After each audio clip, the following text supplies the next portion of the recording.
Nigeria's central bank freezes accounts of police brutality protesters. The central bank froze accounts of 20 people linked with anti-police brutality protests after receiving a court order. Many of those affected were prominent during the Nigerian protests last month known as NSARS, one of West African country's biggest social upheavals in the last 20 years, which attracted global attention as thousands of people campaigned for an end to police brutality.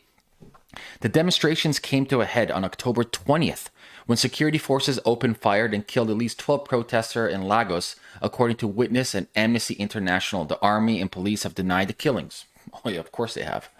A federal high court judge ordered the bank accounts to be frozen for a period of 90 days pending the outcome of investigations and inquiry currently being conducted by the Central Bank of Nigeria. It did not say why the account holders were being investigated, but added that the 90-day order may be renewed. A central bank spokesman told Reuters that the judge has granted the order without any of those affected or their legal representative present. So it's a kangaroo court. What do you expect? Among those whose accounts were frozen is Rachel Oduala Bola Tito, who, pardon me if I'm butchering this, who is representing protesters on a judicial panel investigating on the 20th of October shooting. Nigerian immigration officials have also blocked another activist whose name was not on the list of accounts frozen from leaving the country and confiscated her passports. So why do I want to talk about this? This is very relevant to everybody around the world. I mean, extremely relevant. We in the West, Canada and United States, we live in a bubble world. We forget that not too long ago, I just made a Twitter post about this. For example, in Canada was detaining born Japanese. I'm not talking about prisoner of war. I'm talking about Japanese people who are 100% Canadian. They put them in camps. And so what this relates to the fact that, listen, just because you're in this bubble world over here doesn't mean things can't happen over here. And I want to tie this into Bitcoin, and I want to tie this into sovereignty. See, this has happened many times. If you guys remember with WikiLeaks, Visa, MasterCard, PayPal, all the top merchants when it comes to payments, they completely stopped supporting for WikiLeaks. And if it wasn't for Bitcoin back in the day, but WikiLeaks wouldn't be over here. And this is why Bitcoin's so important. We need what we need right now is we need censorship resistant peer-to-peer money that no type of centralized service can stop. And this is why Bitcoin's so important. Yes, people like to make money off of it. Yes, it's good as a hedge. But what's more important is the very notion that I don't need to use PayPal. I don't need to use a central bank.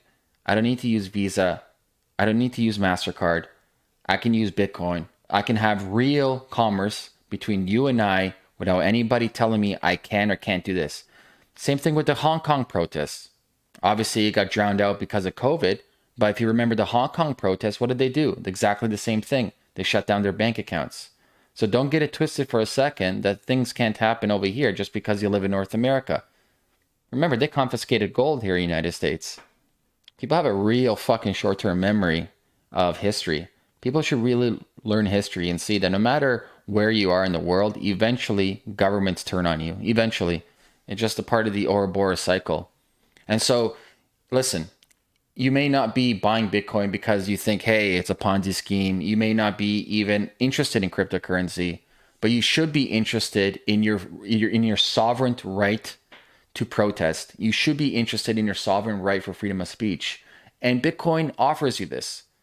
So this is why I think it's so relevant today as things heat up around the world for people to start really understanding beyond the price appreciation when it comes to Bitcoin, the very notion that this is a freedom tool. Bitcoin is anti-war money. That's what exactly it is. Anti-war technology, in fact.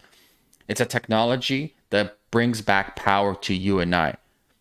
Out of everything within Bitcoin, for me, it's a censorship resistant. The very fact that I can have it here, I can have it on a piece of paper, I can have it in my head, you as well. And if you and I want to have commerce together, no one can stop us. This is the beautiful thing with the peer-to-peer network in Bitcoin. And so things are heating up around the world. And just because it's happening in Hong Kong, or just because it's not happening here and happening in Nigeria and happening in Hong Kong, it can happen over here. I see this. I see the writing on the wall. Once we start adopting government-backed digital currencies, so let's say a digital version of the USDT or digital version of the US dollar or digital version of the Canadian dollar, 100% in the future, if you are donating to campaigns they don't like, if you are donating to associations and projects that they don't like, because everything is digitized, there's no more physical cash, you're on a blacklist. They take away your money, they blacklist your wallet, goodbye, Charlie. It's going to be so easy to censor you. I mean, really fucking easy to censor you. And that's the plan at the end of the day. And so, listen, I implore you, it doesn't matter if you don't care about it, but you should care about your freedoms. You should care about being a sovereign individual and start educating yourself more about the censorship and sovereignty around Bitcoin as opposed to the price. And I'll leave it at that. Peace out.